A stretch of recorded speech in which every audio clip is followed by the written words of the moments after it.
That rally is stupid as hell. I just got done watching LeBron James on the Pat McAfee show.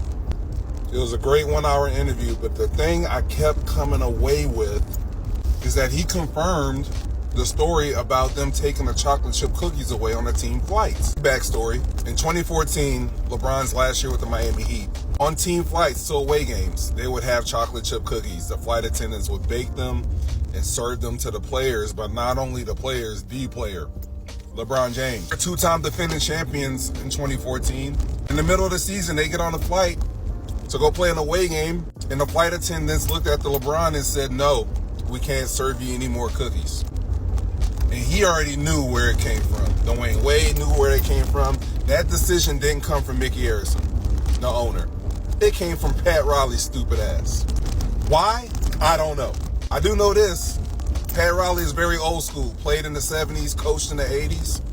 Sounds like some bullshit ass tactic that he probably used with Magic Johnson or Kareem Abdul-Jabbar or James Worthy. Newsflash, that was in the 80s where guys were locked into contracts for a very long time. So yeah, you can pull that bullshit with them if you want. Brother, it's 2014 at the time. He was set to be a free agent when the season was over. You thought taking away this man's favorite dish on away games was going to help motivate him. It motivated him to get the hell up out of Miami. You were that arrogant enough to think that you could take away a man's chocolate chip cookies because you thought it was South Beach. We've been in the finals three straight years. We've got 2 championships. He ain't going nowhere. I'm going to take away his cookies and motivate him to play hard.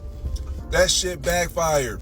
The Heat lost to the Spurs in 5 games. And I think it still holds the record for the biggest point differential, which means they not only did the Heat lose, they got their ass whooped. You go back and look at that series, games 3, 4, and 5. The Spurs beat the brakes off the Heat.